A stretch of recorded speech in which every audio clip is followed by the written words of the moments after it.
A very good evening to each one of you. On behalf of the Bangalore Chamber of Industry and Commerce, we welcome each one of you to this webinar on recently passed agriculture and APMC bills.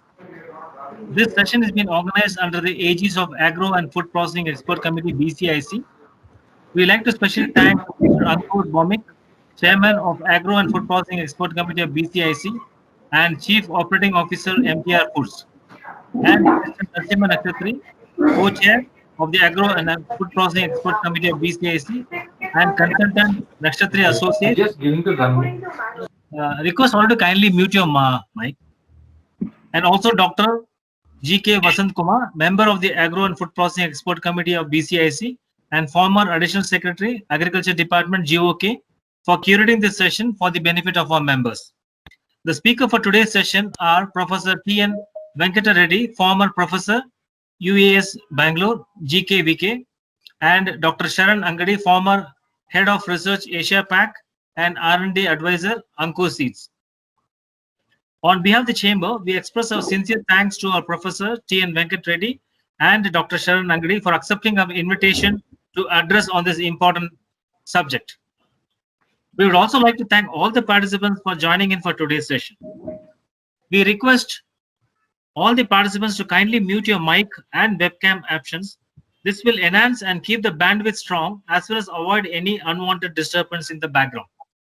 Please post your questions in the chat box only, and the speaker will respond to the question during the session. And in case time do not permit, we shall be sharing the queries to the speaker and shall revert back to you accordingly. A brief introduction about the Bangalore Chamber of Industry and Commerce. The Chamber was being formed 44 years ago. We have around 850 corporate members with large, medium, and enterprises. And when we look at the agro and food processing sector, we have around close to 65 members from the food processing sector. And we have a very good relationship with the government, both at the state and the center. And we also have a lot of the former bureaucrats also in our committee who gives us a strong support and hand-holding for the chamber to take it to the next level. And we are here to do the services for the agro and food processing sector. Whatever any queries we have ably supported by the chair and the co-chair, and also the members will actively involve and participate in this. May I now invite Mr. Narasimha Nakatri to inaugurate and set the context for today's subject. Thanking you once again to all. Over to you, Narasimha Nakatri. Yeah, thank you very much, Prithvi. And on behalf of the Agro and Food Processing Committee, all the members, and I welcome all the participants across the country. They have come today. I understand that the people are from Odisha, people from Delhi, people from Bombay, I think people from Karnataka. There are professionals, there are industry experts, there are students, there are farmers, there are public manufacturing industries. They have all participated. They have, I think it is an overwhelming, I think, response we got it. I think never expected this is overwhelming. And the three bills pertaining to the agriculture passed by the parliament recently is a historic one, and all of us are aware there are people for and there are people against the bill. In my opinion, we have an option to go to the private hospital or the government hospital, and also we can go to the private school and the government school.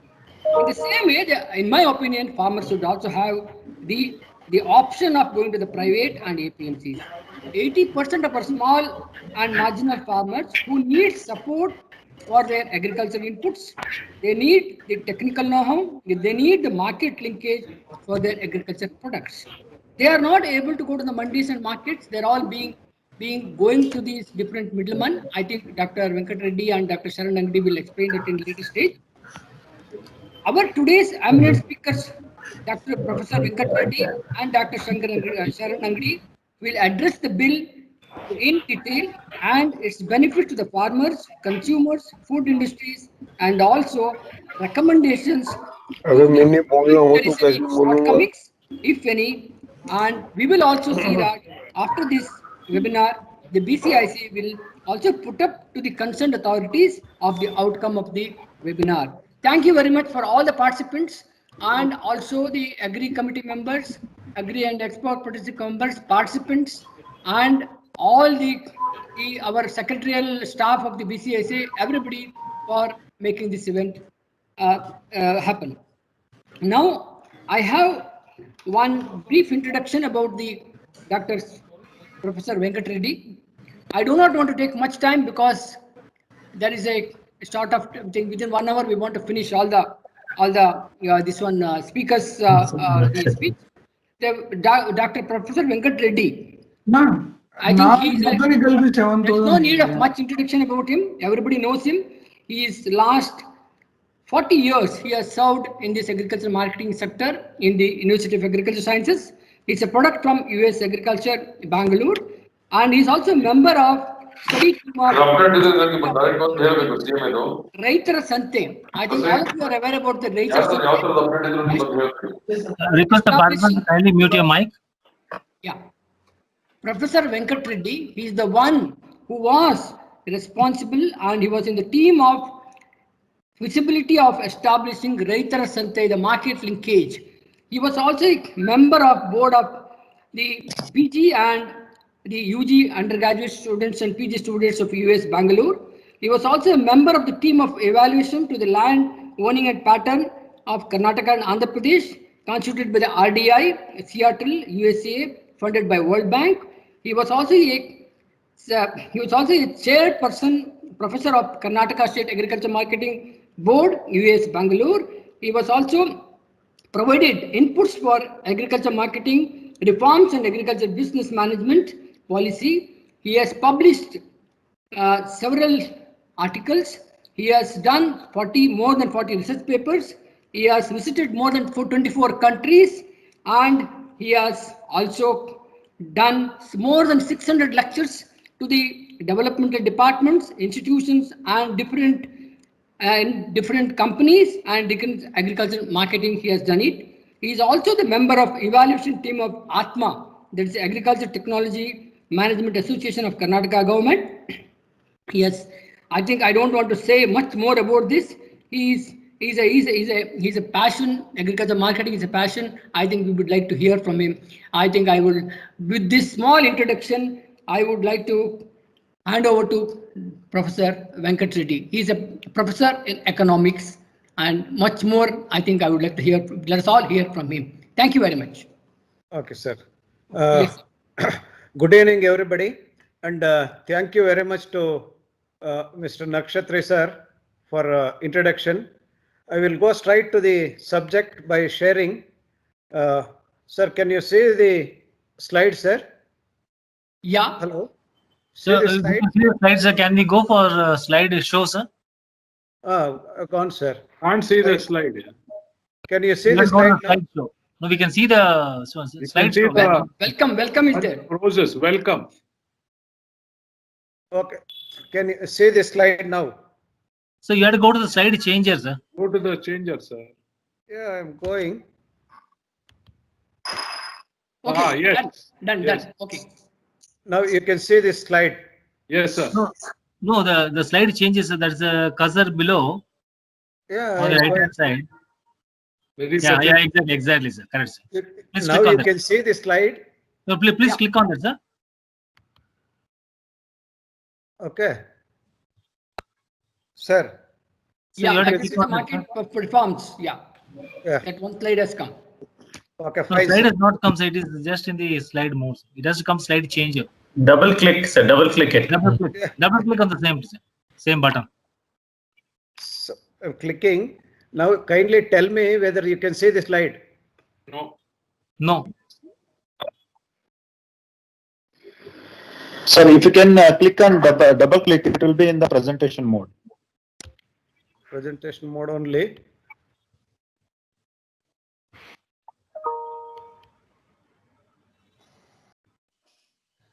Slides modality, sir.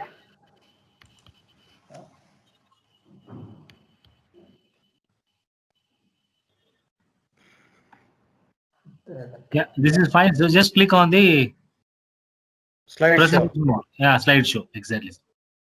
Click on this, sir. Or you have to go to the top cursor. Yeah, only Sir, that's double click it, sir. Sir, Sir, Top it if is you go, no, if you go Sir, to the top button, yes, sir, top button only. I'm seven. actually operating. Point number 7, the slide show is there. So just click on this. Sachin, ನನಗೆ ಅದು ಬಂತು. I have sent some comments, Sachin. So ದಯವಿಟ್ಟು respond ಮಾಡು. Take your time. Sir, Okay. without slideshow, now you can see this slide, is it not, sir? Yeah, without slides, sir, we can see that. Okay, next I will go ahead with this only. Yeah. Sir, good evening, everybody. And without wasting our time, I will go direct to the subject. As you are aware, if you look at the agriculture sector in India, Okay, dear. ಶುರು ಆಗ್ಬಿಟ್ಟಿದೆ. the situation is very, very ಅಯ್ಯೋ, ನಿಮ್ pathetic, ಬಗ್ಗೆ ಅವಾಗ ಹೇಳ್ತಾ particularly ಇದ್ರು ಸುಮಾರಲ್ಲ, ನಿಮ್ ಬಗ್ಗೆ ಎಲ್ಲ ವೆಲ್ಕಮ್ ಮಾಡಿದ್ರು. in terms of ಅಯ್ಯೋ, ನಿಮ್ ಬಗ್ಗೆ ಎಲ್ಲ ಮಾತಾಡ್ತಿದ್ರು ಇವಾಗ ಇಷ್ಟು ತನಕ. hello. So look at the market infrastructure. The voice Sir, I is very request all low. the participants to mute your phone, please, sir. ಇಲ್ಲ ಆಗಿದೆಯಲ್ಲ? ಸ್ವಿಚ್ ಆಫ್ ಮಾಡಿ, ಸ್ವಿಚ್ ಆನ್ ಮಾಡಿ.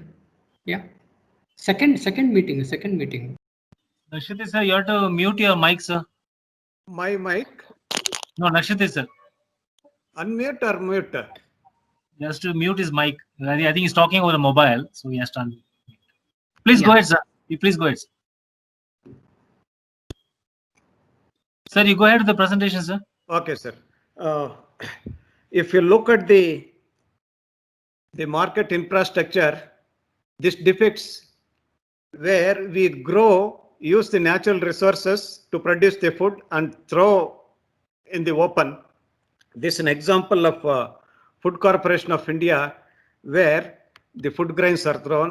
No virtually storage capacity, whatever the storage capacity warehouses are there in dilapidated condition, worth mentioning. You see this handling of the fruits and vegetables in a market. It is an example from Mangalore, Hampankatta open market, where vegetables are floating.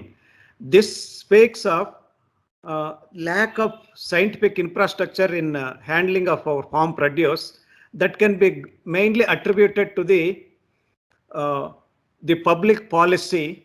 Whatever the minimum infrastructure invested by the government is not maintained properly. Forget about the competition that exists in the agricultural marketing.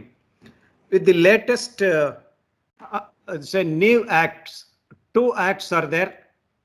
The Farm Produce Trade and Commerce Facilitation and Promotion Act 2020 is a new act. Of course, Farmers Empowerment Act is another one dealt by Dr. Sharan Angadi. Of course, the amendment to the existing act is Essential Commodities Act 1955. So I will restrict my presentation to the Trade and Commerce Act, or popularly called as APMC Act, and Essential Commodities Act. So basically, the power of the APMC is limited to the market yards. Just market yards. Previously, each APMC had its jurisdiction across the whole market area, the yard, the sub-yard, and the outside the market yard. So the APMC power is restricted to the yard. No rules, no regulations, except a buyer should have permanent account number of the income tax, PAN card. They can regulate the trade only in the sub-yard, the main yards, in addition to the sub-yards of the market. This is an example where the APMC Hiriyur market yard, now APMC powers are restricted to the yard alone, not power outside the market yard. Barrier-free interstate and intrastate is introduced without much interference by the government. At least some 15 years back, there was restrictions on the movement of food grains from one state to another state. Now, totally it is free. Whole country is one market, one nation, one market. The farm produce can be traded anywhere in the world. Of course, world too. Anywhere in the country outside the market yard, as per the new act. So, one country, one market is the concept of this latest legislation. No market fee, no cess, no levy, no commission, and the government of India may specify the procedure and norms and manner of registration of electronic platform. There are two types of trading allowed in this new act: online trading and offline trading. For online trading, registration of electronic trading platform service provider is made compulsory. Not licensing, just registration is required, just to discourage fly-by-night companies. Farmers can sell anywhere in trade area. Trade area refers to the whole country. So basically, coming to the offline trading, 95% of the buying and selling of agricultural produce in the country is done in offline trading. Maybe in the village or in the weekly shanty or in the APMs, offline trading is dominated. So basically, you look at this particular place, the farmer around Bangalore is growing farm produce, directly selling to the metro on prior orders. It is the farmer with the latest technology. He is not taking the produce. In fact, this colored capsicums are packed on farm and directly supplied in the form of the specified packs, fresh from the farm gate. This say this paddy can be rice mills can be purchased directly within the state and outside. Say for example, paddy from Gangavati Sindhanur area, Bhadra command area can be purchased by rice mills in Tumkur or Madurai or Tanjavur. Now no restrictions whatsoever except a buyer should have a PAN number. So basically these restrictions are removed, whether from the handling center. Offline trading is permitted, and online trading, though very small quantity is traded, is brought under supervision under the Government of India.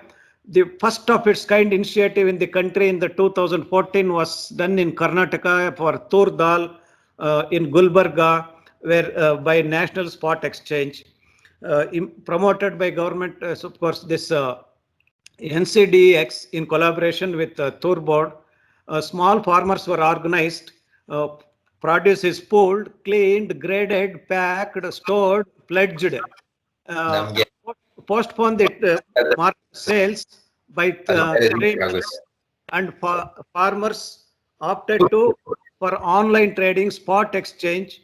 Through this spot exchange, farmers are able to realize 30 to 40% higher price than the physical market in Gulbarga.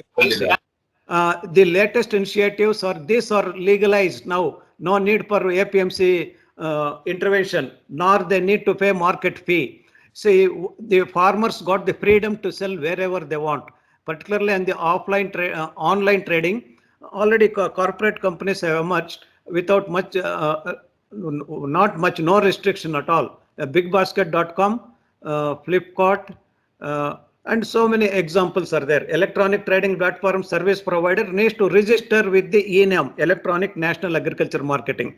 Of course, automatically the data generated, like who purchased, how much, at what price, what is the quality, how they have paid, all this is automatically uploaded to the ENAM portal from the individual portal.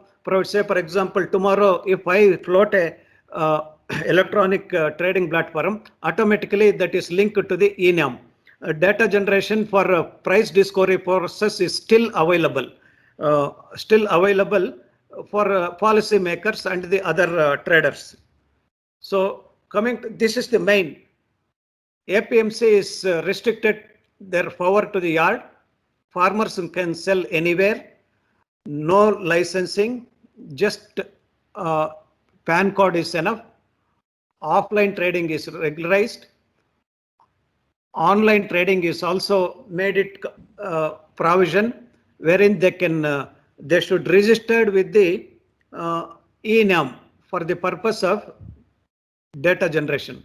Coming to the dispute settlement mechanism in this new trade area, as per the Act of 2020, any aggrieved person can file complaint to the Assistant Commissioner, called as subdivisional magistrate, within 30 days. he will initiate board of conciliation consisting of two members nominated from two Sir, parties, complainant can you and the change other it to the accused. slideshow mode, sir? Sir, Slideshow Hello, mode, sir. The screen would be bigger. it is not working. See, Okay, thank you. now you can see. Can you see bigger screen? Yes, yeah. Okay, sir. The subdivisional magistrate or assistant commissioner will settle this issue within 30 days. If anybody is not happy with the decision of the subdivisional magistrate or assistant commissioner, they can appeal to the deputy commissioner within 30 days, and the deputy commissioner or the DC will give his final verdict within 30 days, and which cannot be questioned in any court of law. So this is the what is new and how to settle the disputes. Its implications of the new legislation. Many farmers are opposing and few governments are also opposing. Let us see what are the implications of this new act of 2020. Already it is no more a bill, it is an act. Advantage of the new act is farmers can sell in the farm gate, no need to transport to the APMC yard. There will be savings in the transport cost. It will be reduced or no transport cost at all. Added to this, Government of India and through Atmanirbhar scheme, they are introducing long distance transport mechanism called roll in, roll off to link the surplus markets to the scarcity markets across the country to reduce the transport cost. No loading charges, no unloading charges, no market fee, no commission, and further the reduction in the weight of the produce is absolutely not an issue at all. Whereas in the APMC, nearly 5 to 10% in the weighment is deducted by the buyers. And another advantage is instead of growing something and search for who can buy this, they will grow to the needs of the market, because there is a direct link between producer and the buyer, purchaser. Say Namadari directly source the produce from Malur and Hoskote, so the growers will grow to the needs of Namadari.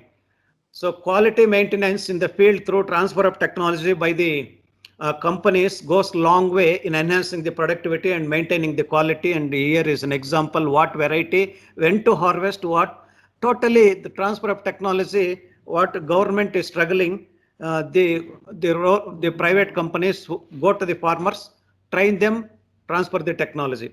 Private investment will flow, particularly in the farm gate infrastructure or purchase points, whether it is cold storage or other thing.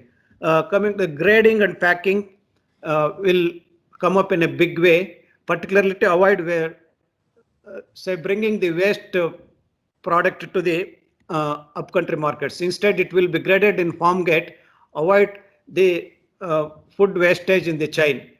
Payment through check, and it is across the country. See, the payment needs to be paid on the same day within 24 hours by the buyers. This as per the new act. So they can sell in APMC as well. See, the APMCs are not going to be closed. In fact, APMC's presence is required to create competitive environment in the marketplace, and commission illegally paid by the farmers will be reduced to the zero. Approximately some 2,500 crores commission is collected from the farmers across the state every year. It is a huge amount. So that can totally reduce to the zero. Number of middlemen can be reduced as the buyers are directly going to the farmers. You can see from this figure, hardly the producer will get 25 to 35% of the consumer price. Now the number of middlemen can be reduced in this chain, and share of the producer will increase. The farm gate infrastructure to be provided by the Government of India also helps. What are the disadvantages? No level playing field between traders and others in the trade in the market.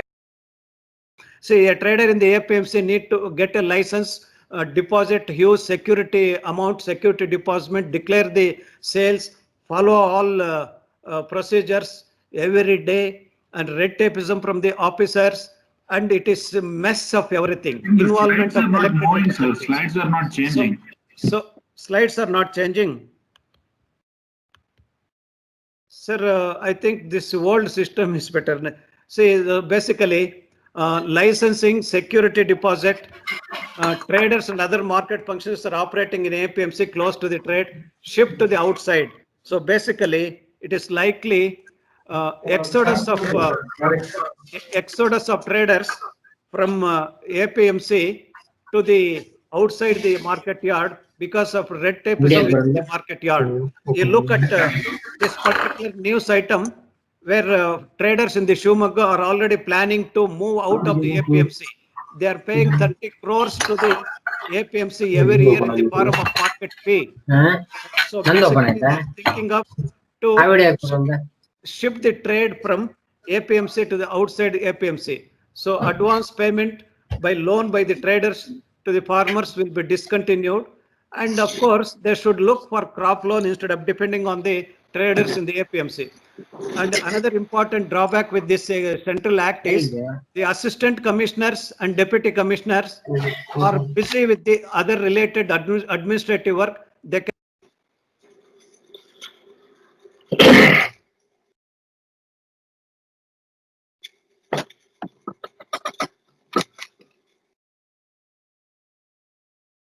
Sir, voice is not audible, sir. Sir, you are in mute.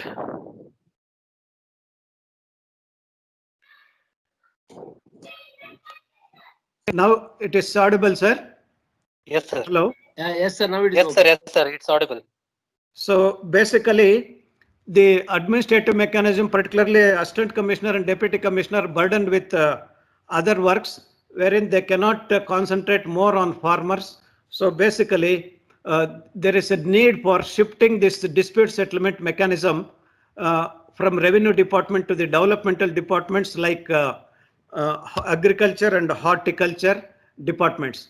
Price discovery process in case of offline trading is not possible. Some sort of generating the data in offline trading, as 90% of the trading outside the market area takes place in offline and not in the online. Though AgMarkNet is there, the latest information is not available through AgMarkNet. Loading and unloading 2 times will result in lot of wastage and damage of the produce. This can be avoided. Unequal competition between traders in the outside the market area and inside the market yard. So basically, there is a need for level playing field. My sincere advice to the policy makers of the state government is immediately initiate further amendments in the Karnataka State Agricultural Produce Marketing Regulation and Development Act, which is in the state domain. Make the level playing field, remove the market fee, completely abolish the market fee in the APMC. The trader buying in outside the yard and inside the yard should be in the same level playing field. So this should be done by the state government. Abolish market fee, abolish license fee, charges on par with the trade area. Try with public-private partnership to manage few APMCs in the state.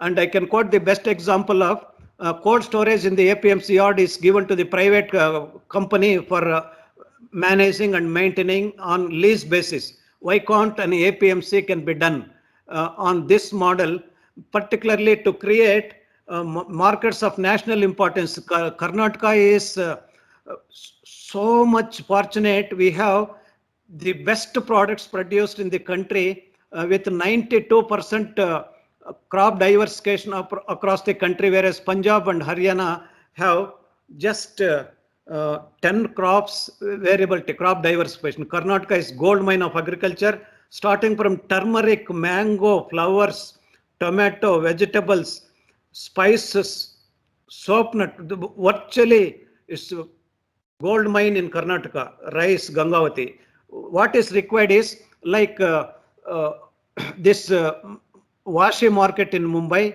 and biggest Asian market in Delhi, Mandi, APMC in Delhi should be created in Karnataka on par with Nasik onion market or Nagpur orange or Guntur chilies with national fame and build the brand across this.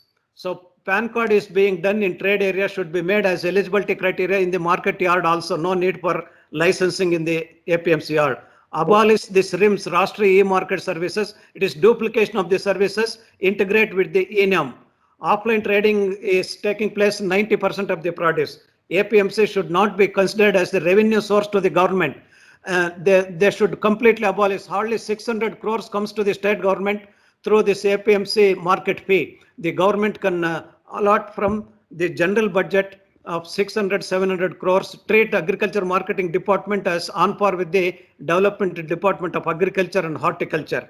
So overall, it is beneficial to the farming community because it is reduced marketing cost, increased competition, expand market area across the country.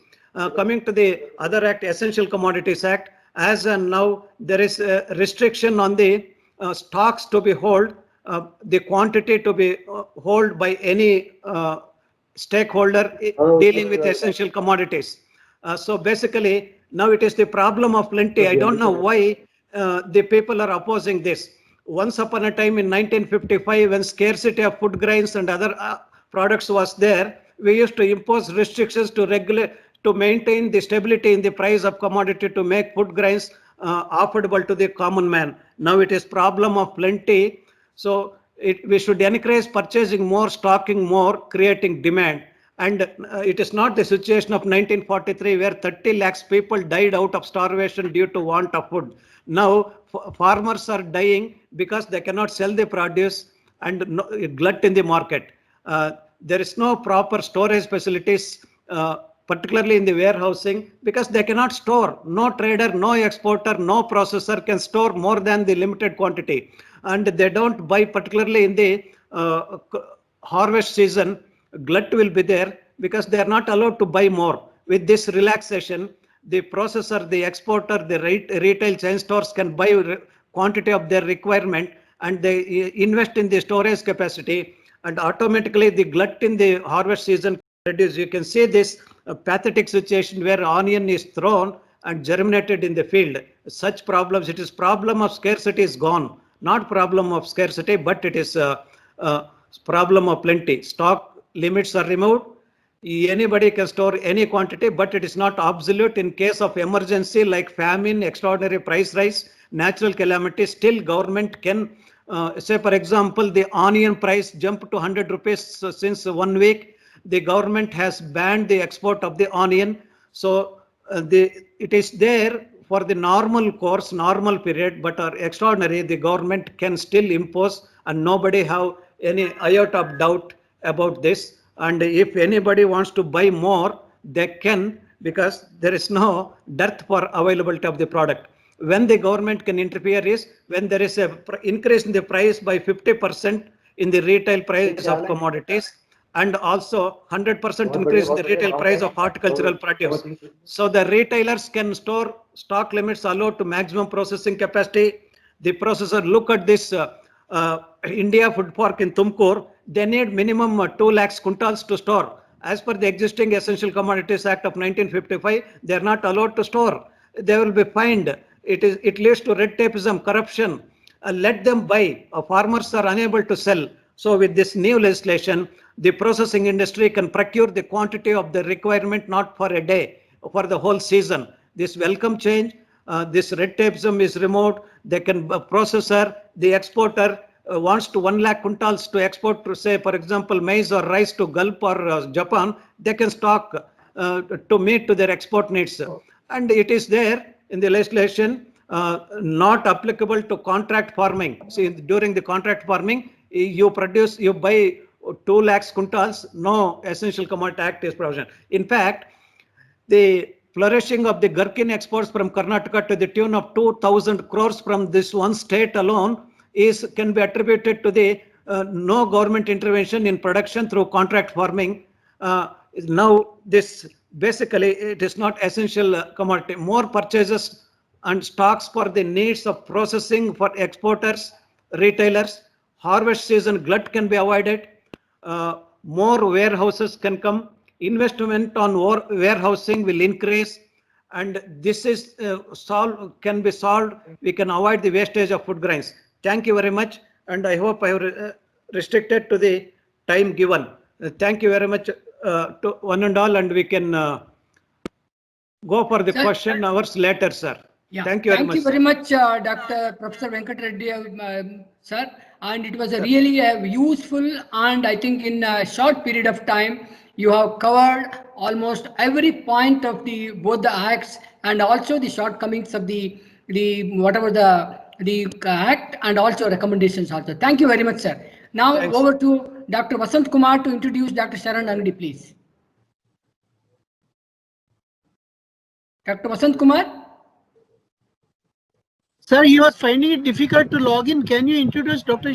Okay. Sharan, sir? Okay, sir. Sir, now Dr. Sharan Angadi, I would like to introduce Dr. Sharan Angadi. He was the Senior Vice President and Head of Research for Asia Pacific region with NANAMS, the part of Bayer Crop Science. And he is from the UAS of Agriculture, Dharwad. He did his BSc AG and MSc AG from Coimbatore. And also he has done several postdoctoral and doctoral in the research field in the agriculture. And he is, I think, a well-known figure in the whole research industry. He has presented several papers in the US and in India. And he is also currently a panel expert, and he's also an R&D advisor. He's also director of Foundation for the Advanced Training in Panel member. He's also technical advisor. And over to Dr. Sharan Angadi, please. Thank you very much, sir.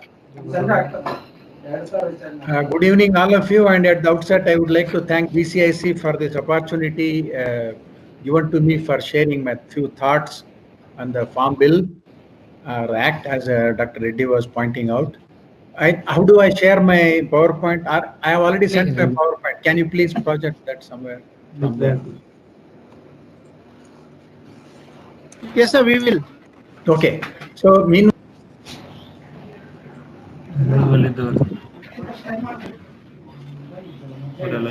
He's my brother.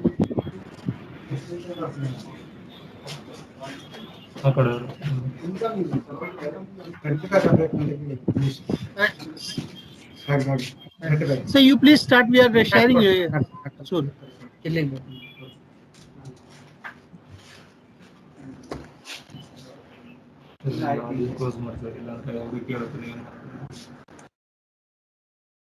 Dr. Sharan Angadi, please. Sir, we are uploading. 1 second, sir. Let him start. Sir, please start. We'll just start the presentation. Yeah, please. Dr. Sharan Angadi, please.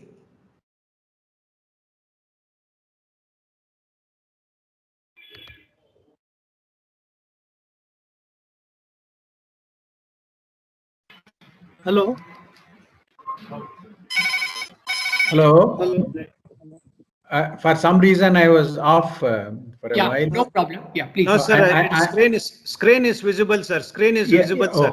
Okay. Thank you. And I was saying thank you very much, BCIC, for this opportunity and the occasion for sharing few thoughts of mine. And I would like to thank Dr. Reddy for that elaborate presentation and Dr. Nakshatri for inviting me. So I would like to take 2 points from where Dr. Reddy left. Like one he was mentioning was very important, that is public-private partnership. That's working a lot. And the Farmers Empowerment and Protection Act now refers to more of encouraging contract farming. And I was part of that Gherkin thing which Dr. Reddy was mentioning, where we used to very effectively follow and observe contract farming, and it worked as a very successful model. And also in the company where I worked for, we used to do seed production as a contract farming. It works perfectly well. I don't know, there are a few examples or questions or doubts raised in this bill. I am slightly trying to share what does the bill claim and what are my concerns. So here, I would like to again emphasize it is only by the equal and fair participation of both public and private sector and economy can prosper. It's not by any one of those, and always good to have mutual respect and mutual trust between the private sector and public sector. These are the words I would like to mention as introductory remarks. Can I go to the next slide, please? Yeah. So I would like to just highlight main features of the bill. Like most of you are familiar, and for those of us who are not familiar, it focuses on contract farming. I already mentioned this. Agri input services and delivery of quality produce. Essentially, it seeks to regulate contract farming. What does it do? Protect and empower. We talk of protection and empowerment. It protects and empowers farmers for engaging with agri-business firms, large retailers, exporters of farm produce without fear of exploitation. This has been happening a lot, as Dr. Reddy mentioned in his talk very appropriately. Farmers are always at the bad end of the deal. They always get a poor produce prices, and then a lot of food is wasted, as he was mentioning. No proper storage. Lots of food is produced, but it's wasted. So I just other day I was just thinking, when we were in 1950, we were producing about 60 million tons of food. Today we produce 6 times that, about 300 million tons. But how much of that goes to proper use? That's a big question mark. No proper storage. I think the APMC thing that Dr. Reddy is mentioning is doing a lot of good things, and these bills, in my opinion, are very landmark things. But then, as I said, I would like to point out few of the things which are of concern to me and share those. Then what does happen here? Agreements between a farmer and purchaser relating to the sale of farm produce at a mutually agreed remunerative price framework. That's very attractive for me. Only thing is, it should be followed in principle. The words are there. It has to be mutually agreed. It has to be remunerative, because farmer has to get his due share for his efforts and the trouble he's taking.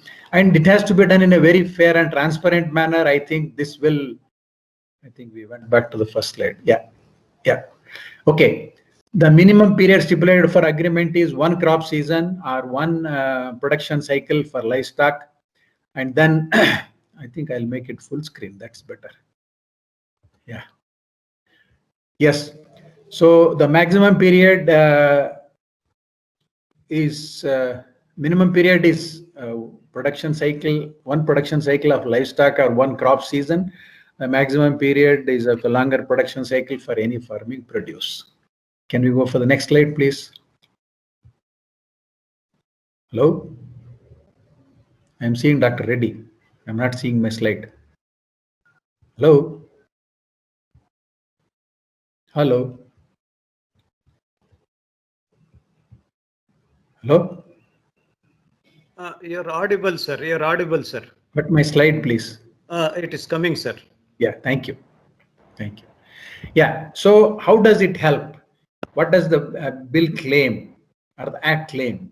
So it is said farmer will have assured price before sowing, because he enters into a agreement before even he starts producing. He says, okay, like Dr. Reddy was mentioning about gherkin, we used to sell a gherkin hybrid to one of the several contracting companies. They used to organize contract production. So they used to tell the farmer in the first stage itself, when they gave the seed, this is the price at which we are going to buy your produce, every fruit you produce. Then another thing it claims is transfers market risk from farmer to sponsor.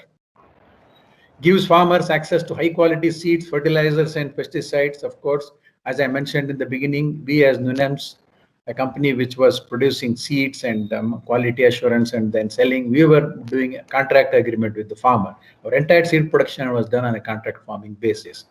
So that's how farmers were given high quality seeds, fertilizers, pesticides, technical know-how, produce the thing, and then we buy it. Then this definitely will attract private investment in farming and link farms to global markets. That's very good, because when we talk of global scenario, farmers always get a better deal. Next slide, please. Hello? Yeah. Slides are not visible, sir. Not visible? I'm sorry, I can see my slide. I don't know what's the problem. I think. Sir, slides are visible, sir. Slides are very much visible for us. Maybe fault with others. Yes, few may not be. I don't know what's the technical snag. Conditions and pricing of agricultural produce. The agreement must contain the price of farm produce and the conditions for compliance with mutually acceptable quality, grade, and standards. This is very, very important. In case of the price being subject to variation, the agreement must specify a guaranteed price and any additional amount above the guaranteed price. This very well takes care of the farmer's interest. it must also specify the process used for the determination of price. How is the price determined? What's the cost of, I think Dr. Venkatreddy being economist, agricultural economist, he can say what's the cost of production, how it is priced, everything he can. So that those parameters are to be used. He also mentioned about dispute resolution. There is also provision here. Every farming agreement must provide for a conciliation process and conciliation board in respect of any disputes arising from the agreement. It's actually done in 3 tiers. I'll come to that a little later. The board shall consist of representatives of parties to the agreement. The other authority for deciding disputes relating to farming agreements is subdivisional magistrate or SDM. Dr. Reddy mentioned this already. Next. Next slide, please. Yeah, claims. So as I mentioned in the beginning, I would like to just give a thought to claims the bill or the act makes and what are the concerns that I will come a little later. It claims that a national framework on farming agreements would be developed. Idea is that they want to have a national and they want to borderless thing, like as Dr. Reddy was mentioning, there is no border. The farmer can sell his produce anywhere, whichever place he gets a better price. So that will bring definitely a national framework on farming agreements would be developed. The risk of market unpredictability will be from the farmer to a sponsor. So once the agreement is made, the sponsor has to make sure that he takes the produce and in a proper way from wherever he buys it. So that risk or the unpredictability part is shifted to the sponsor. It will definitely attract private sector investment to supply the Indian farm produce to national and global markets. Farmers are provided adequate protection against sales, lease, or mortgages of their land. This is another important point. Oftentimes, farmer mortgages his land and gets into trouble. So that is avoided. The land is also protected against any recovery. Accelerated growth through private sector investment in building infrastructure and supply chains for farm produce in national and global markets. Here, I would like to make a quick comment. Yes, infrastructure fund is there, infrastructure is being built. Maybe to facilitate it further, this can go as a recommendation. The infrastructure has to be built in different hubs, closer to the producing areas, closer to village groups, rather than bringing it and concentrating near cities, for the reason that it requires power supply and villages power supply is poor. So we want to have it in the city, let the farmer bring and store it here. So these things I think can be changed in an extent. Help small farmers who don't have means to either bargain for their produce to get a better price given in the technology to improve the productivity of farms. So it will allow farmers to enter into a contract with large retailers at pre-agreed prices of their produce. Oftentimes we see the farmers are struggling in transport, as Dr. Reddy was mentioning, transportation cost is a huge cost for the vegetables.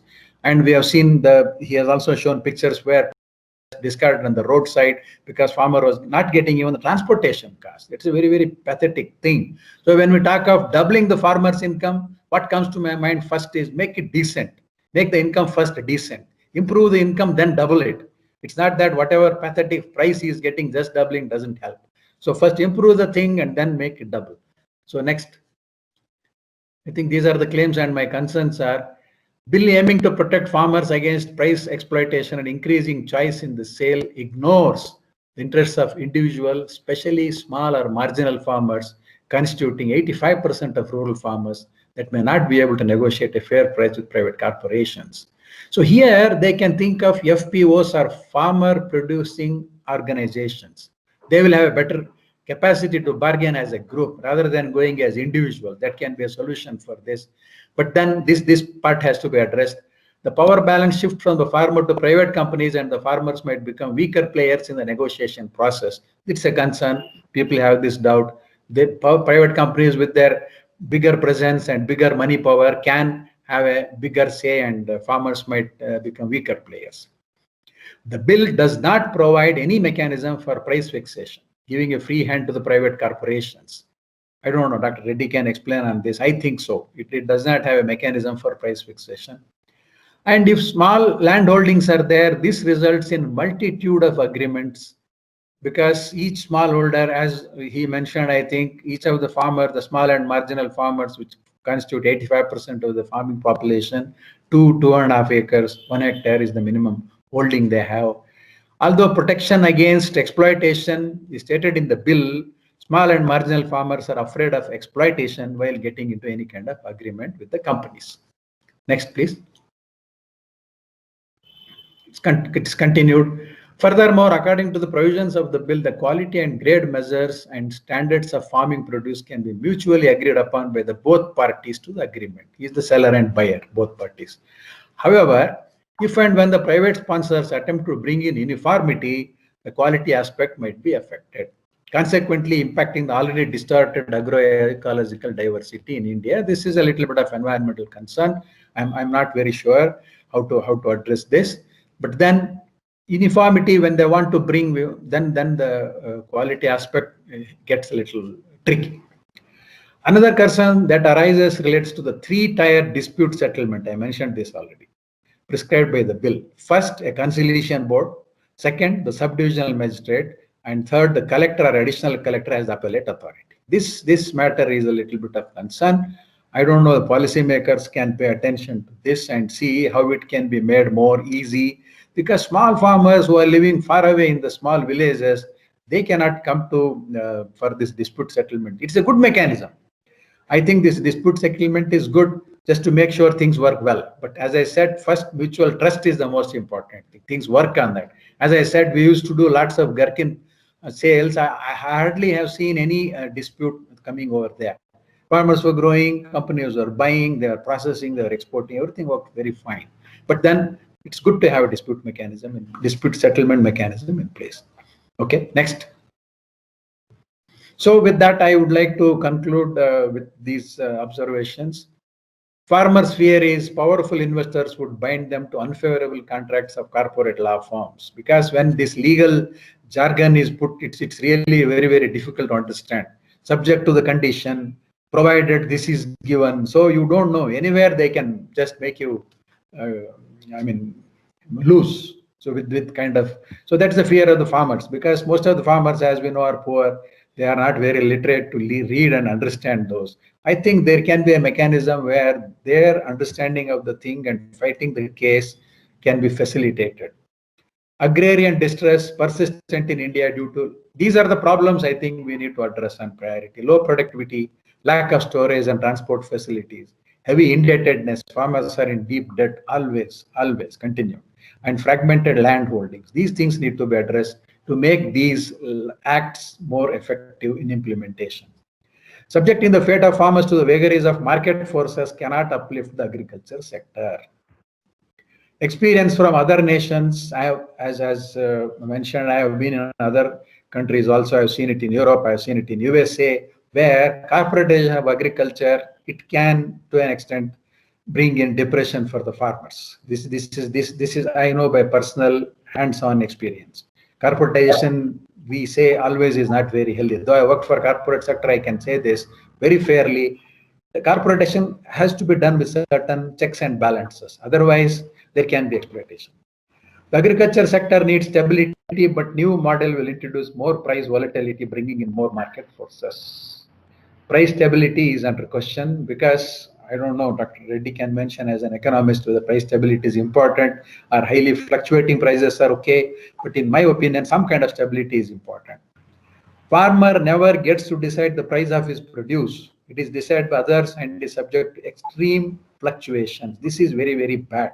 I think how to do that, I am not very sure, but those who can think about it or pay an attention. So these are the apprehensions or concerns. I think these have to be addressed and these things have to be heeded. I think personally, I feel maybe instead of hurrying through the passing of the bill as an act, maybe a little bit more of consultation should have been done. So that way it would have been more balanced. But then even now it's not late. Feedback can go. As you know, some states are opposing because they feel they are losing a lot of revenue, which was coming from the charges they were putting on APMC and other ways. So there is a, I don't want to get into the political aspects of that, but overall, I would say personally, these are really landmark acts. They're very, very good, but then they need to be implemented with those corrections or addressing those concerns. They can involve farmer organizations. Farmers are protesting a lot. Farmer blockades are there. I don't know whether proper information is not going or they are being misled. I don't know. I'm not sure. Don't want to talk about that. But then if those things are done, these can be really, really very good. I think these are very much needed change that needs to be brought in. So those are my points I wanted to make. Thank you very much for your listening.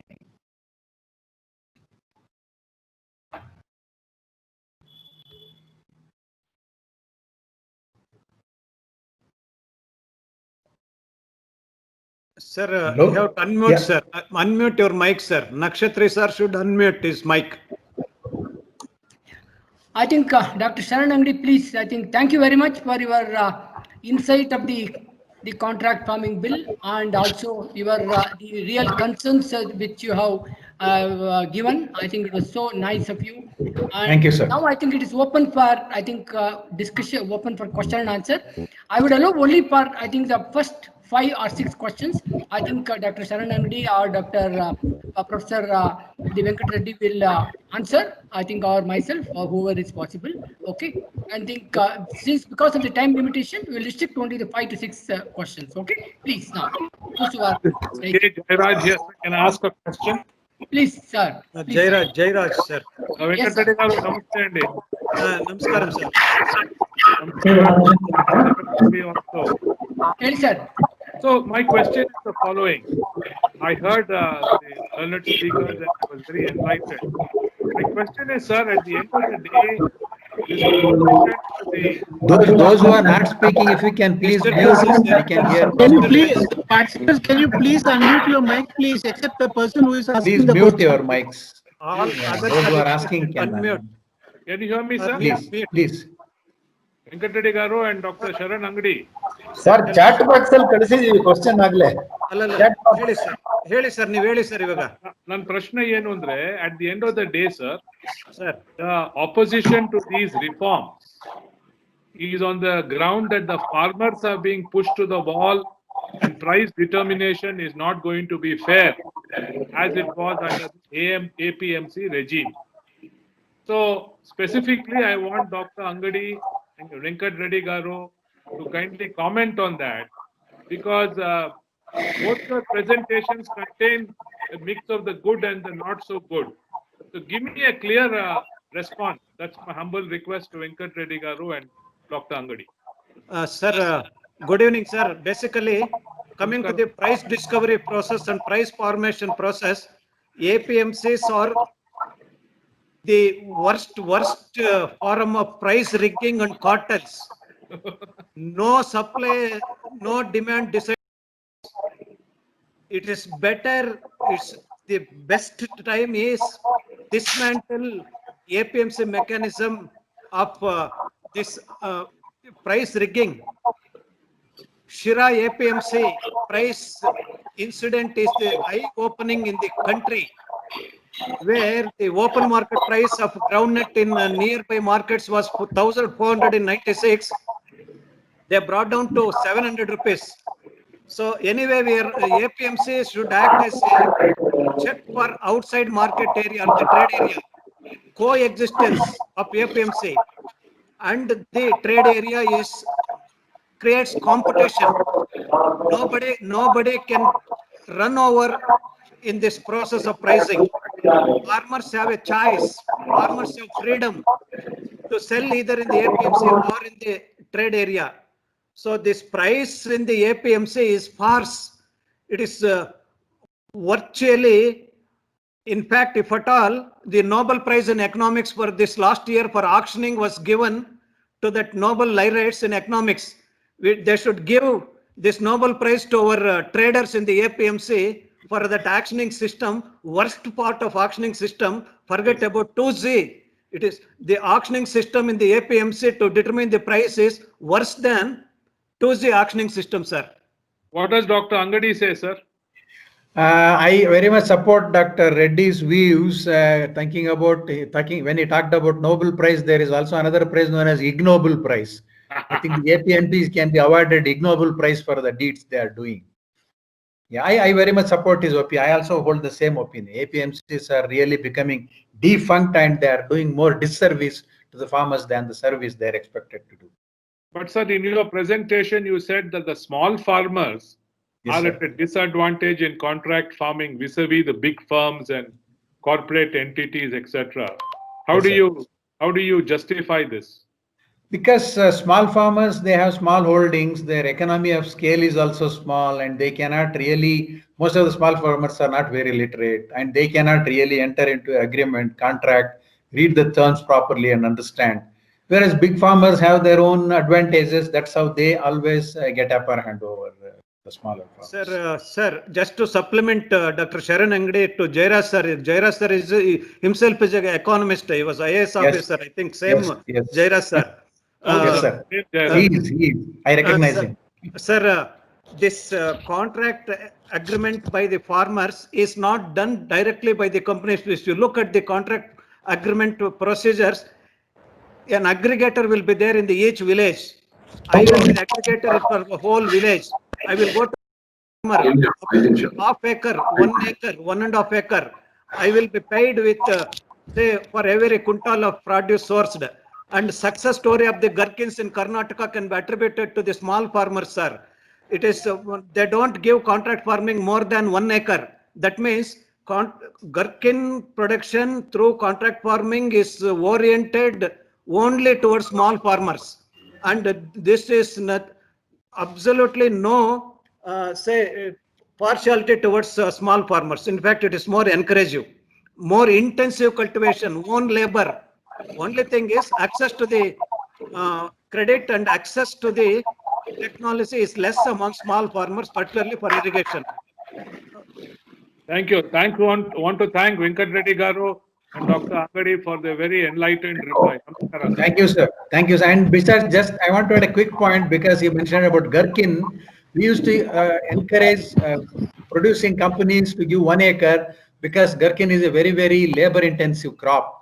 You have to harvest small fruits as small as your little finger, and we used to say 120, 130 plus grade. That is, in 1 kilo you should have more number of fruits. So that's the reason it was good for them to manage 1 acre, and they really prospered with 1 acre. Right, sir. Thank you very much. Thank you. Thank you, Reddy Garu and Mr. Angadi for a wonderful presentation. ತುಂಬಾ ಚೆನ್ನಾಗಿತ್ತು. Thank you, ಈಗ sir. ಇದನ್ನ oppose ಮಾಡೋರು mainly middle ಮನ್ಗಳು ಅಂತೀರಾ ಅಥವಾ farmers oppose ಮಾಡ್ತಾ ಇದ್ದಾರೆ? Sir, 99% is supported by commission agents, not even traders. For the first time in Karnataka, market fee is reduced from 1.5 rupees to 35 paisa. And I wish the government will abolish even that 35 paisa also. It is penny, nothing compared to 2,30,000 crores general budget size.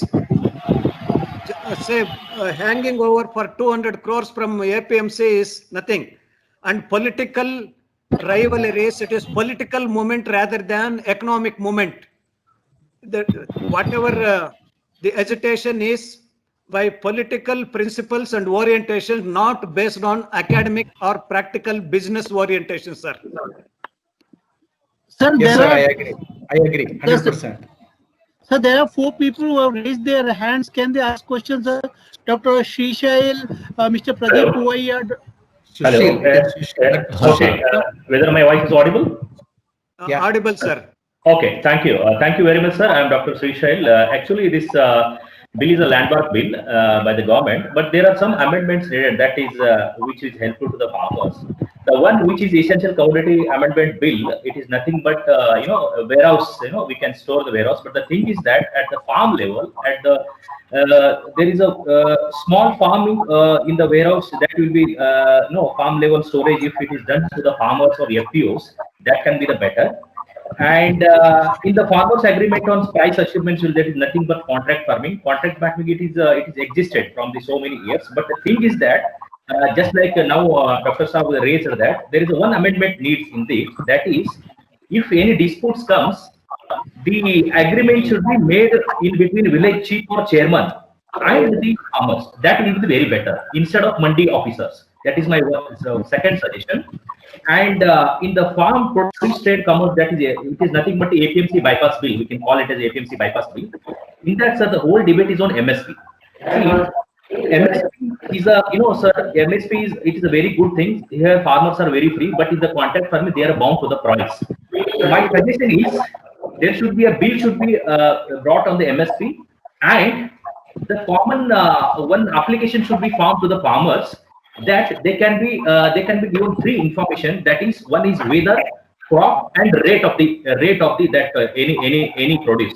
If that can be done, and the MSP has to be done, so I don't think this will this agriculture amendment will help a lot, and the APMC, whatever the monopoly, it will go. But my suggestion is, sir, APMC as of now we see only 6 to 7% produce is going to the APMC. 94 to 92% is outside is going. That is actually fact. And in the APMC, like you saw, all Gujarat, Unja APMC is the biggest APMC, and if you see, amazing, daily 200 crores of it is a transaction happening in Unja APMC, and Ramganj Mandi APMC, that is very famous for coriander. These are the spices which are so like that in Karnataka. If we can make an zones and product produced by zones and make them very productive and very that can be happened, and make it a more price oriented and it's a product oriented. That is my suggestion, sir. Thank you. Sir, already have indicated. 3 more questions. I think Karnataka is sleeping on gold mine. Only Yes, sir. we need to do mining. Tender to turmeric. Sir, Karnataka is actually gold mine in agriculture. That is to be harnessed. We should give, because Karnataka land is very fertile. Yes, sir. Yes, sir. You are rightly said, sir. You are rightly said, sir. I am agree with sir, you. now there are 3 people. They have got the questions. One is Mr. Pradeep Puvaya, followed by Mr. S.K. Mittal, followed by Mr. Srinivasa Murthy, and then Raghunath Reddy. Please, one by one, please. Mr. Pradeep Puvaya, please. Yes. Now, with the APMC going, we would look at a more modern agriculture marketing facility available to the farmers. That would what we all expect with all state governments and people. The state government will work further to see the private sector comes up. For us today, there is a model in Karnataka of SAFAL which came up in Whitefield, but it has remained as a white elephant because of the old APMC Act. How SAFAL, I think, would be a real model place for the state government, could be the center, because it's a national cooperative, for us to really see how best this SAFAL can be used without the APMC. And I think the government of India, with any consultants, should see that SAFAL is exploited, and all experiments to the best modernization of Indian agri-marketing should be done through SAFAL, and whatever cost, subsidy, support, I think should go through SAFAL. This is what to me is a ready-made available. We are talking what should be done. We agree that this bill has come. It's a very welcome bill, but we need to work on the next 1, 2 to 5 years. Now, number 2 question is, one thing is here, the entire farmer infrastructure cost has to be at 4% interest. Nobody wants subsidy. Subsidy is a corrupt system. You get it 2 to 3 years after, and see that entire agriculture infrastructure and farmer funding happens at 4%. Brazil is a successful agricultural country. 10% of the people work on agriculture, and 40% of the GDP is agriculture. It is pure modernization of agriculture on a Brexit country like India. We are in par with Brazil. This is the support we expect the governments to work on farm sector with 4% lending also for all. Thank you. So, Dr. Reddy, you would like to say something? Sir, what Mr. Pradeep Puvaya and me, of course, we have published on paper in Prajavani, we clearly indicated the views, and there is a need for public-private partnership to utilize the huge infrastructure already created in the APMCs, and it is virtually unused. It will be destroyed very in natural course. To avoid this, identify the avenues. Go for when airports can be on PPP model, highways can be on PPP model. Why not APMCs? We can think, sir. Okay. Second question is, Mr. Pradeep Puvaya, is that 4% of interest. I think what is the comment, sir? Sir, 4%? Interest to the farmers rather than subsidies. Including for infrastructure development. Yeah. I will tell you the numbers. The biggest problem for us in the biggest problem for policymakers, or is there, is that they don't know the numbers. or the agriculture policy paper presented by Reserve Bank of India on agriculture, 18% is priority sector, all of us know it. 50% of the agriculture people live on agriculture, or 60%. Now, of this 18% today, 9% goes to farmers below small and marginal farmers, 9% of the lending. The other 9% goes to the farmers who own 50% of the land, other 9%. But that is today clubbed with agri exports, commodity trading, everything is coming under the balance 9%. And the amount of lending for the genuine farmer is only 5%. Small and marginal farmers are lent at 3%. But the other 5% is only 5 lakh crores in the country. If they lend at 4%, the cost to the entire country is only 25 to 30,000 crores. I think the policy makers have to see that the entire agricultural funding should be at 4% for all. Infrastructure, I'm saying. Sir, there is a need for such initiative. In fact, Andhra Pradesh government is bearing this interest component of the loan in agriculture. Interest subvention, state government itself will pay the interest on loans for farm sector. I think Raghunath Reddy can throw some light on this. Government itself will bear the interest part of the loans to the agriculture first time in the country in Andhra Pradesh, sir. Yeah, please, Yes, Mr. sir. Raghunath Yes, Reddy, sir. please. So, sir, Narasimha sir, as well as so Venkat Reddy garu is my loyal senior to me, and Angadi garu, I'm very thankful for all the things that are being mooted by you all people. And here we have more corporates, corporate style working people who are all involved in this. I'm very much thankful for them to for this participation. Sir, one thing I want to say here is AP from Andhra Pradesh. What is happening is, as you said, the interest component of the farmers who are all paying the loans on time are being really met by the government, sir. Now they are doing that. Okay. And one more thing is there are now so many schemes has came up from this new government that they are giving some monies as Raitu Bharosa, and then they have opened up many permanent procurement centers for the produce. And last year also, irrespective of getting the permissions from the central government, they have gone up to 35% of the produce procurement of Bengal gram and some other products which are having very low market price in the open market. So many RBKs has been developed at almost all the village levels. Raitu Bharosa Kendra has been developed, and through the kiosks, they are doing many things like e-crop booking, and from the e-crop booking, whoever is farmer is booked that particular crop in how much of the acreage and what is the survey number. So everything has been noted over here. And if that particular farmer wants to make his produce to sell through these particular purchase center, then the government is always helping them, and now they're doing all these things, sir. So I want to mention here once some question has been asked with regard to how the small farmers can be restored with this contract farming. So I'm also agree. Sir, my experiment, my survey has been done, and only way is to make all the small farmers to get empowered with all these bills is only the FPO mechanism, sir.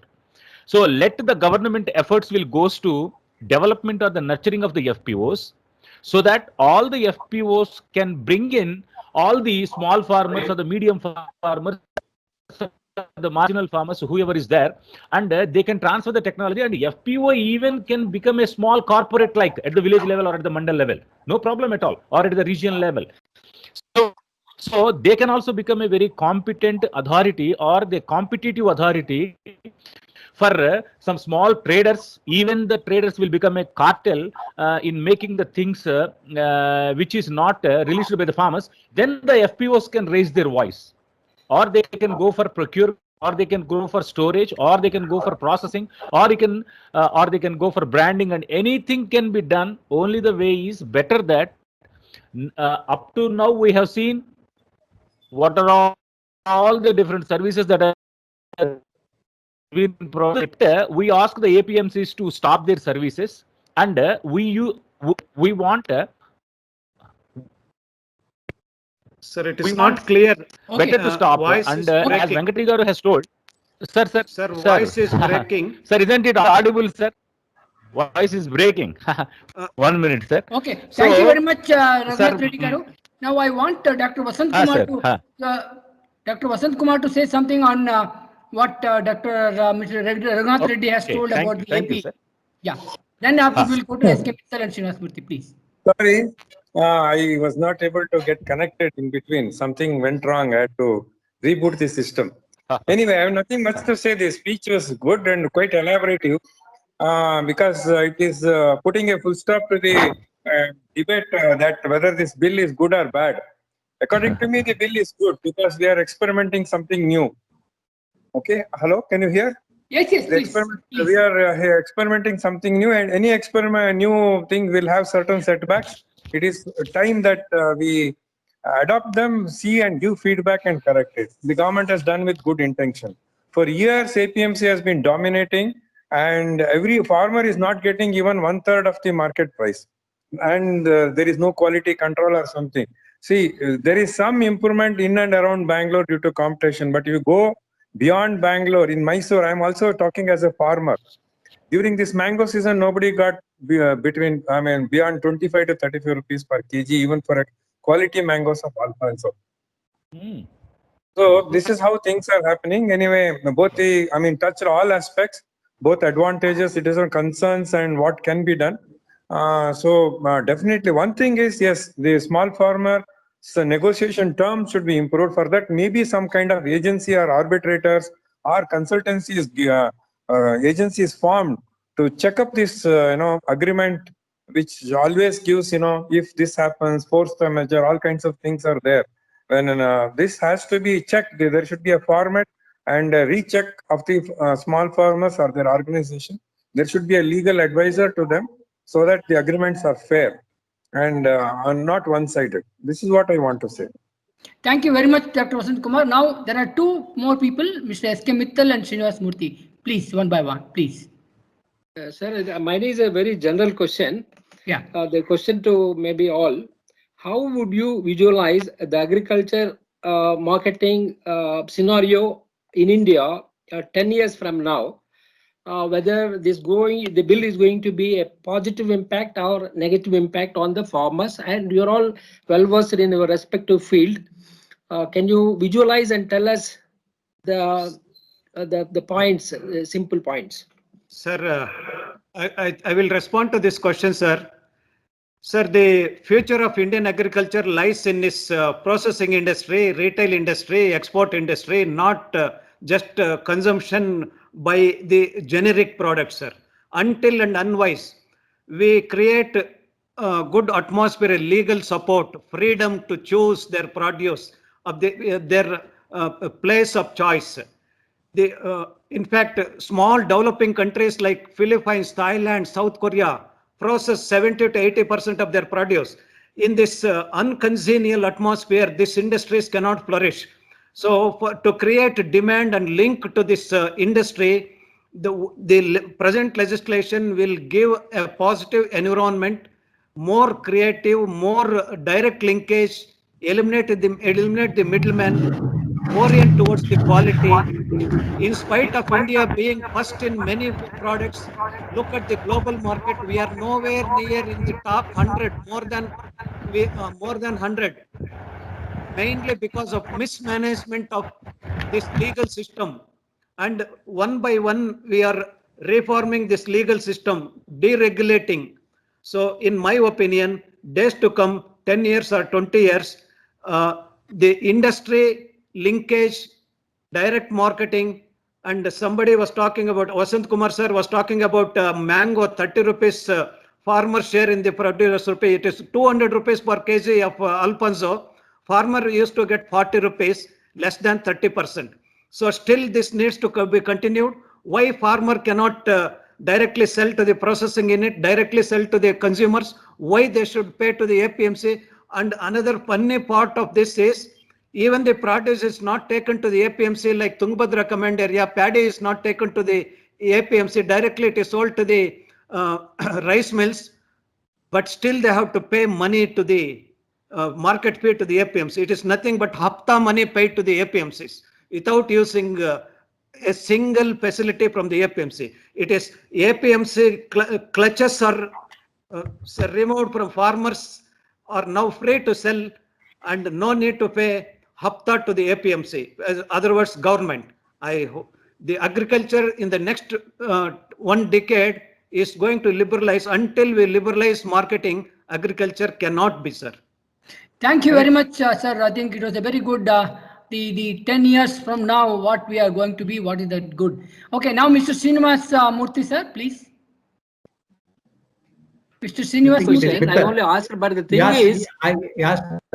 clarified. My thing is that for the past so many 30 years, we have been telling the same thing, same explanation. We are being horticulture and agriculture exponents, the various. Why we are unable to fight and give the justice to the farmers? The same bill also will, maybe after 10 years, you talk like this only.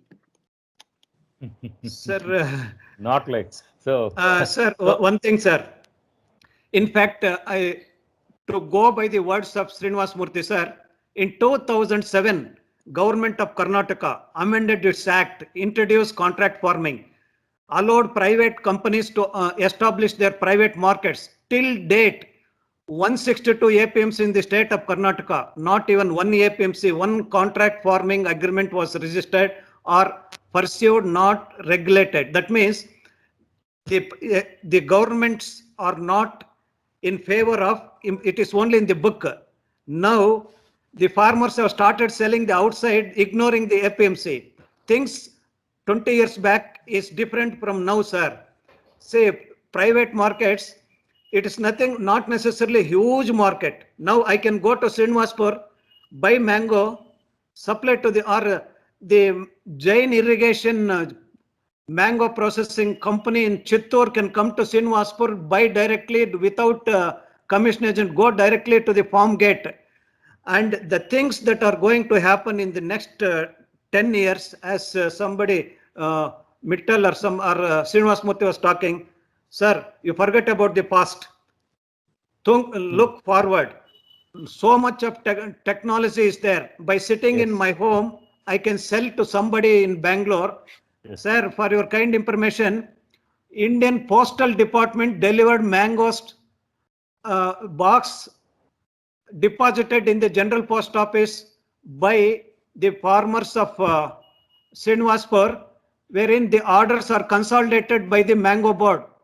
Just you can think, rope in this food delivery companies, or somebody can consolidate the orders, deliver the boxes of mango or vegetables, the bigbasket.com or any other online, the trading companies are the best example. Do you think company will come to your house and deliver vegetables during COVID period and before that, like bigbasket.com, order by your mobile?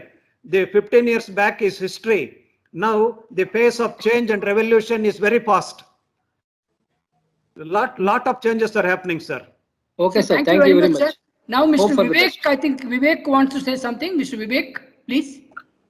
Yeah, I'm sorry. I was quite late in joining because there was an APIDA meeting. No, I was very fascinating to see this bill is being, by and large, everybody is feeling it's a very positive thing.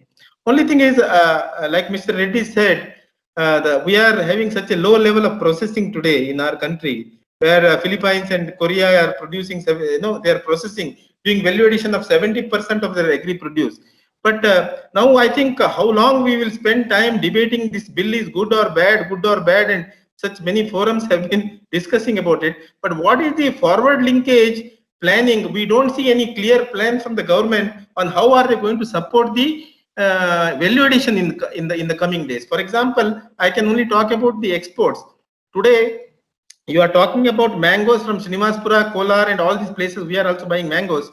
But believe me, the residue level and heavy metal level of these mangoes, for example, lead, in Srinivaspura, that lead has been continuously increasing. And when it comes to international standard, if we are not able to meet the quality standard, the processing is going to be big challenge and export is going to be a big challenge. from that point of view, the integrated approach is required from the government and agriculture department, horticulture department, and government must do a lot of groundwork in terms of getting the farmers adhering to standards like global gap. And I think, and also I think the speed is important to tie up everything and to increase our market share. I think it's also important that the state government plays a role, and we want to see real action happening in the complete value chain.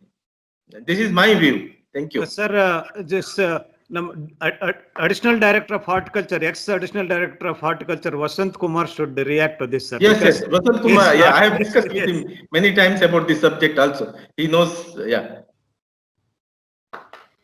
I think Dr. Mittal is waiting. Can we give him a chance? I think Dr. Mittal.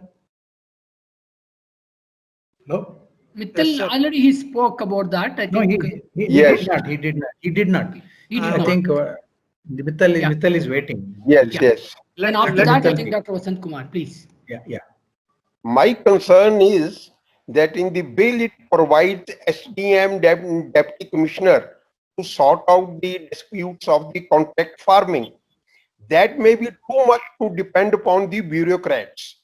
We should develop a mechanism whereby Sarpanch and other primary bank officials who can be entrusted this job and who know the agriculture and the difficulties of the contract farming. Because in the northern states like Punjab and all that, if we depend upon such bureaucracy, contract farming is always being reviewed with doubt. And there are more than 80% small and marginal farmers. It may not be really very successful. Or alternatively, it may be a bit too much on the cooperative pattern as in Gujarat of Amul.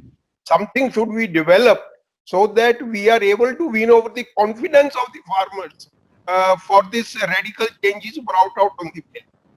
This is my one suggestion or question, whatever you can consider. And second is that APMC and like market committees in Punjab on the same pattern, they will lose their revenue. This is also concern of the state government because these market committees, market board, they undertake a lot of construction of roads and all that in the rural areas. So how government is trying to compensate them, that is also a matter of concern.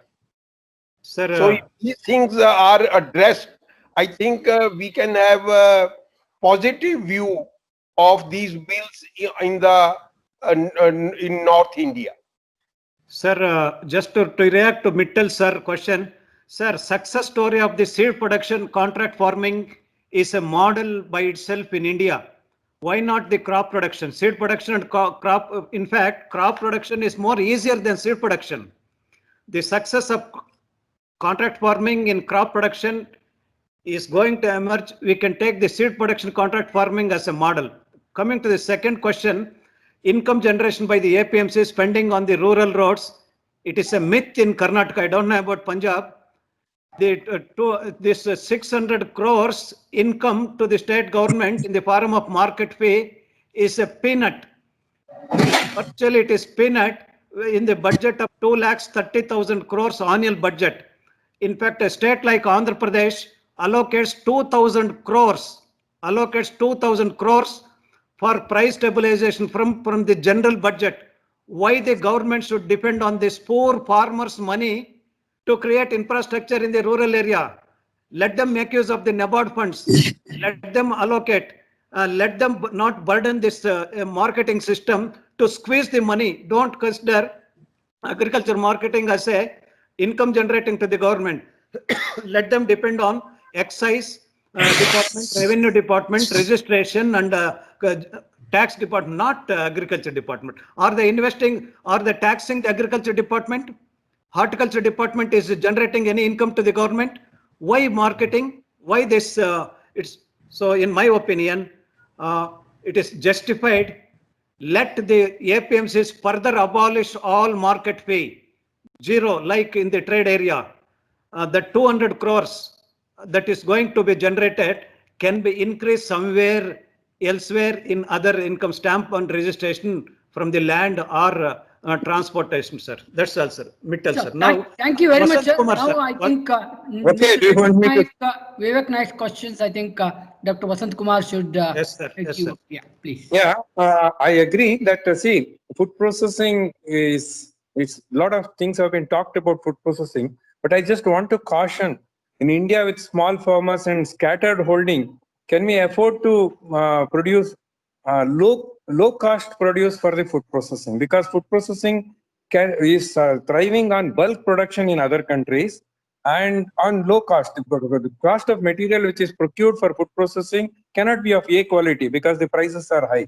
So we need to divide two systems. One is produced for food processing, that is smaller size and less appealing. Second, one which gives top quality for the consumers. Abroad also, there is a lot of demand for fresh and high quality produce, which is not produced as in today by many of the farmers due to a lot of scattered and not common technology is not there. Second point coming to that, trace elements, presence, lead and other things. Yes, Mango Board did some work on registering the farmers, training them with following the proper procedures, but it should be a mass movement. See, the old agriculture extension which we did to grow more hybrids, fertilizers, pesticides should go away and see how to give a quality produce, which is consumer-driven production, which has got transparency and traceability. That's where labeling, branding, testing, certification plays an important role. For this, we need to create a lot of infrastructure, awareness programs, and make it cheaper because some testing costs 5,000, 15,000, 20,000. This farmers cannot produce. Once we register it, assign an area, geographical area is done, and if farmers realize the better price through the exports of our prime products, automatically this will come. It will take some time. And other one, they're talking about, the APMCs, nobody is telling them to abolish and all. They should be part of the revolution. The entire infrastructure has to be changed to the modern thing. If they give a better service, already there is a lot of infrastructure and land is there.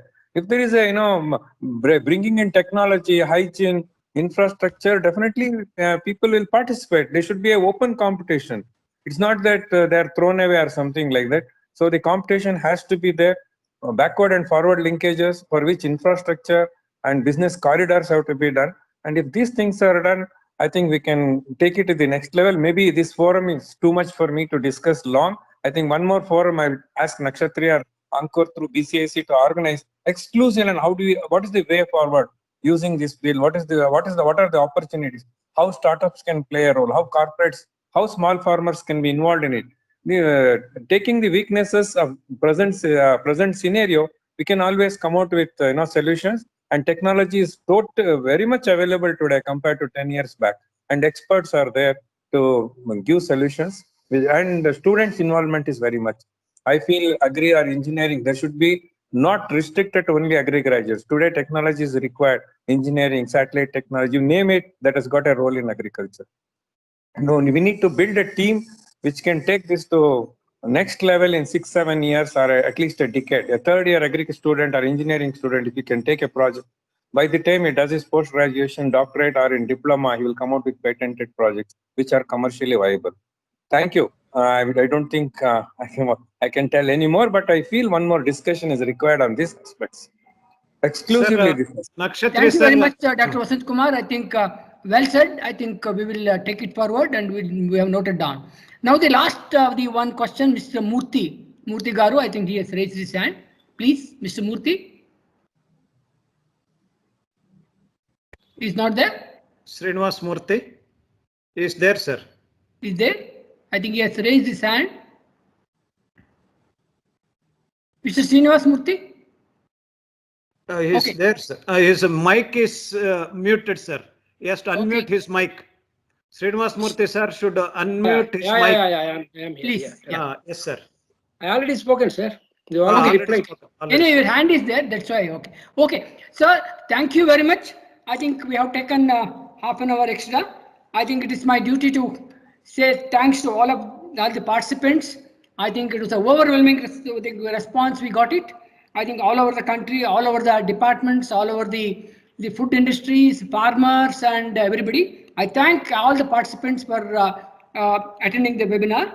And I thank Dr. Venkat Reddy and Dr. Sharan Angadi for the real in-depth and in detail the presentation and also the answers they have given. I also thank the Dr. Vasant Kumar, who was also able to give appropriate the solutions or the answers to some of the queries, and all the Agri and Agro and Food Processing Committee members of BCIC. I am thankful to them for their support.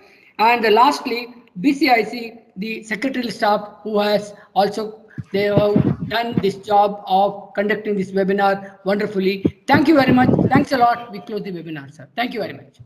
Thank you, sir.